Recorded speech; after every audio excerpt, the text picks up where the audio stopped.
Hey everybody, it's Mark Pereira here. Um, just gonna make sure I get a connection. I started a video a second ago and lost my connection, and I also like to, kind of let things wait for a second because a lot of these things always get cut off at the beginning.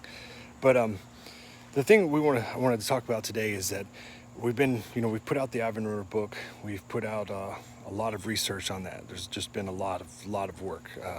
3 years putting it together, piecing all the sources together, looking at all the theories, discussing with people, coming up with ideas, figuring out how we can actually look at, this ritual system as something that would be valid and using the sources and only the sources on that, right?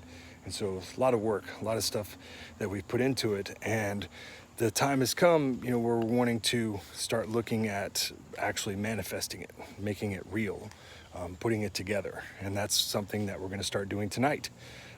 We're going to be doing this as part of our ritual course program, but I wanted to talk to you about it here because we've made some discoveries in doing so, and it's pretty interesting. So this evening we're going to be performing the Smirya ritual. Right now, Smirya is the act of anointing, where the word smearing is where it's connected to etymologically, right? And it's basically this idea we've seen in several sources like Fridtjof's saga, and then there's Ynglinga saga, and there's Saxo, and just several sources that we looked at. And there was a sort of recurring theme that we found in the idea of statues, statuary, things like that being anointed or smeared with sacred herbs, with leeks, with linen, and things like that, right? And so we wanted to take that and recreate that, rebuild that in order to perform a ceremony that would properly sanctify statuary of the gods, what's called skurthgolder, or carved gods, right? And so we're going to be doing that this evening. And one of the things that we were doing when we first started preparing for this a minute ago was that we were taking the 9 herbs from the 9 herbs charm, and we were going to use that to sort of put into our concoction. We're going to use milk, we're going to use ghee, we're going to use the 9 herbs, we're going to use leeks, and put it all together, and we're going to wipe the gods down. The reason why we're using butter and milk, is we believe that these elements have this sort of primordial connection, which is why leeks are there, because leeks are mentioned in Voluspa as being like the first grass and all this stuff. And then you have Aldumla with her sacred milk that gives life and gives sustenance and creates things and builds things. And we've done a lot of research on that, on the Vita Ur, which shows like this life-giving substance. And then you have the butter, the ghee. We're going to use clarified butter. Is a sacred Indo-European concept, and the word for butter is smur, which is the same as smirya. It's like the noun form of it, right? And so just a lot of stuff we're putting into it. And sorry about that. And can everybody see me? Hope I didn't lose anybody feed. So we're going to be we've put that ritual together. We're going to be eventually publishing this in Ivan Runer book 2, right? And that's going to be coming out. But I wanted to talk about real quick one of the things that we were looking at in performing the 9 herbs charm a minute ago, sprinkling the herbs into the bowl and getting ready to have these elements brought together, because what we're seeing here is a very similar ritual as to the Hindus when they are taking their murti, and they basically take essence or spirit from the gods and they put it into the statue, and that makes it something worthy of worship, right? Something that becomes sort of like a conduit. It's not the god itself, it's just a conduit to the gods.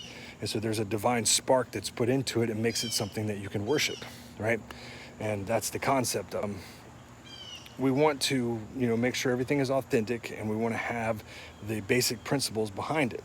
Now, on a side note, looking at that, we were going over the 9 herbs charm and putting that in there. And when my kid and I were reading over it, something hit me. And if you go read the 9 herbs charm, you'll actually see this.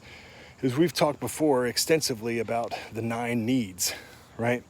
And we found this on the runestones, right? And it's something that you can see on several of them, and we have it in the Ivan Runer book, the runestone inscriptions and all that stuff, and they mention these 9 needs, and we believe that the 9 needs are sort of a concept that sort of round out a ceremonial cycle that take place through the year. You perform 9 bloats, you have 9 what's called bjarga, which are helps, the helps of the gods, and then those helps negate the 9 needs, right? And we have Fjolsvin's mentions this is in connection to Disa bloat, where it says the Diser, bring bjarga to counteract the Nalthum, right? And so this is very much source-driven data and concepts built around an actual philosophy that we find in our religion and on runestones and archaeology. And now, looking at the 9 herbs Galder, or the 9 herbs charm, you can actually see the same thing. They have 9 herbs. Each one is given a specific, statement that it does great things, and it did this here, and remember when you did this, and all this stuff. And there's a passage that mentions Odin with the 9 glory twigs, right? And then at the end of the poem, it mentions sort of the reverse of that, of how these 9 herbs counteract like the 9 poisons, the 9 venoms, I think it says like the 9 glory stealers or something, right? And so you have the glory twigs, the glory herbs, right? Or the glory twigs of whatever that they're, they might be describing something else, but those counteract the 9 glory deniers, the 9 glory breakers or freers or whatever, right? And so it's something that shows us that this concept it permeated throughout the entire religion, and it's the idea that the needs bring calamity, they bring disaster, they bring harm, they bring things that are destructive towards the community, towards the people, and then you pray to the gods in order to counteract that, right? And this poem breaks that down perfectly. It's just using it in a more localized sense, reflecting to a specific ailment, which is a poisoning, a snake bite, we believe, but it's the same idea. You have 9 remedies to 9 needs, right? And so this is something that we continue to see. We continue to see this play out through the sources, and we're probably going to continue seeing that in the future. And that's the thing I really like about a lot of our work, is that it's almost predictive in its nature. Because when we put that together, that was not something that I was looking at.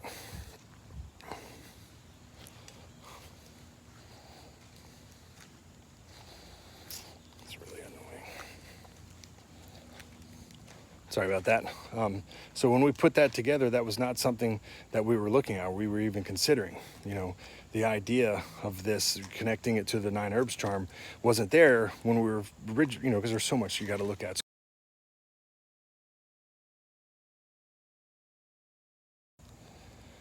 There's so many things that happen that when you're researching stuff, it's so broad. There's so many subjects to go over, so many concepts to go over, and so many sources to look over, that you're going to miss stuff. It's just going to happen, right? As long as you're proving your points based on sources, and then you're building those, when another source comes and rebuilds it and shows it even further, then it's predictive. And when it's predictive, it's fact. That's how science works, right? If they can create a model, and that model predicts something in the future, then it's considered to be valid. That's it. It proved it. It predicted it. That happened. This took place, and that's established it. And so it's kind of like this as well. When you're not planning for something to come forth, and then it does, and it further builds upon what you've already stated in the past, then you're showing that your model is predictive, right? So that's what I wanted to show everybody. I wanted to talk about that. Sorry, I'm having connection issues. It's been raining and stuff like that. But, I think that as we move forward and as we continue building these models, I'm hoping to see more people to start making videos, performing the rituals. Like I said, we're going to have the Ivan Runer book, part 2, coming out. I've been working on that. There's a lot of stuff that goes into that too. It won't take as long as the first one did. There's not as much research to be done to it, but it's still going to take me a while. Probably like a year, maybe less, but it's still going to take me a minute, right? A lot of it is done, but you know, we have to get everything together, and we have to get everything, you know, sort of formulated. All right, so I'm gonna go. I want everybody to know that you know, we're gonna be putting this some concepts together. We're gonna perform this tonight, and when we perform it, also, oh yeah, I wanted to remind everybody the reason why we're performing is because tonight is the full moon of July. It's actually the super moon of 2022. The buck moon is what they call it. So that's one of the reasons why we chose this evening. So anyway, everybody have a great night. Take care.